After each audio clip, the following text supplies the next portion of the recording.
ایک شخص نے حضور کی بارگاہ میں عرض کیا، حضور کون سا اسلام بہتر ہے، یعنی اسلام کی کون سی صورت جو ہے وہ بہتر ہے؟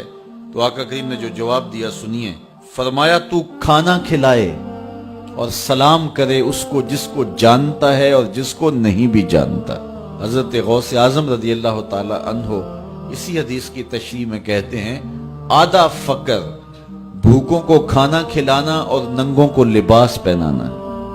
تو ضرورت مندوں کی ضرورتیں پوری کرنا اور ان کی ضروریات کا خیال رکھنا یہ اسلام ہے۔ ایک اور حدیث میں آقا کریم علیہ السلام نے ارشاد فرمایا، اتنی دیر تک کوئی شخص مومن نہیں ہو سکتا جب تک کہ اس کی یہ کیفیت نہ ہو کہ وہ اپنے ہمسایوں کا خیال رکھے، اور جو شخص پیٹ بھر کے سو گیا اور اس کے ہمسائے بھوکے رہے تو میرے حضور نے فرمایا کہ یہ شخص مومن ہی نہیں ہو سکتا ہے، یعنی ایمان کی تکمیل نصیب نہیں ہوتی جب تک اپنے اطراف کے لوگوں کی ضروریات کا خیال نہ رکھے۔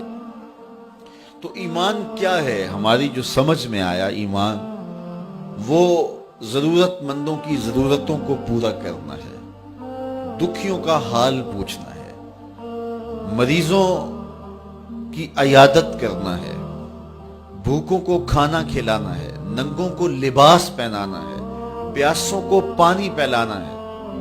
بلکہ ایک حدیث میں آتا ہے کہ اللہ تعالیٰ جل شانہ قیامت کے دن بندے سے کہے گا، ابن آدم میں بیمار ہوا تو میرا حال نہیں پوچھنے آیا، میں بے لباس تھا تو نے مجھے لباس نہیں دیا، اور مجھے تو نے کھانا نہیں کھلایا۔ تو وہ بندہ حیرت سے کہے گا، مالک تو بیمار ہوتا ہے؟ تو ارشاد فرمایا جائے گا کہ فلاں بندہ بیمار تھا، اگر تو اس کا حال پوچھنے جاتا تو گویا تو نے میری بیمار پرسی کی۔ میرا فلاں بندہ بھوکا تھا، اگر تو نے اس کو کھانا کھلایا ہوتا تو گویا تو نے جو ہے وہ مجھے کھانا کھلایا ہوتا۔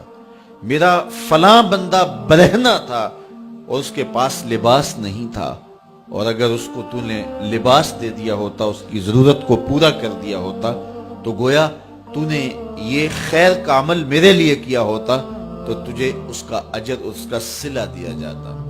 تو اللہ تعالیٰ جل شانہ اپنے بندوں کو اپنے حقوق کے ادا کرنے کی تلقین بھی کرتا ہے اور اپنے بندوں کے حقوق کو ادا کرنے کی تلقین بھی کرتا ہے۔ نماز بھی پڑھی جائے لیکن ہمسایوں کا خیال بھی رکھا جائے۔ ایک بندہ نمازیں پڑھتا ہے لیکن ہمسائے بھوکے ہیں تو اس کی نماز کیسے قبول ہوگی؟ میں آپ کے سامنے حضور کی سیرت کا ایک واقعہ رکھنا چاہتا ہوں جس کو کتب صحاح میں ذکر کیا گیا ہے، اور وہ اس طرح کہ آقا کریم تشریف لائے اور حضور نے وضو کیا تو حضور کے وضو کا پانی صحابہ زمین پر نہیں گرنے دے رہے۔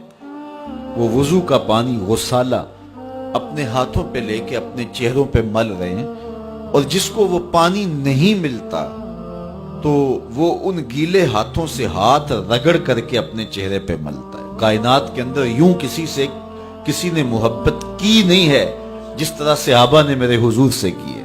تو فرمایا کہ ما یحملکم علی ھذا، تمہیں اس بات پر کس نے ابھارا کہ تم میرے وضو کے پانی کو بھی زمین پہ نہیں گرنے دیتے؟ تو انہوں نے کہا، اللہ اور اس کے رسول کی محبت نے۔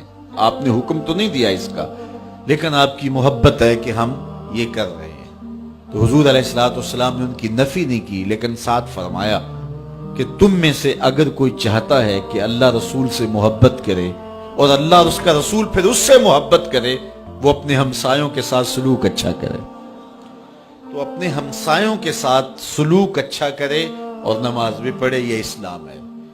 ہم ادھورا اسلام اختیار کرتے ہیں، پورا اسلام اختیار نہیں کرتے۔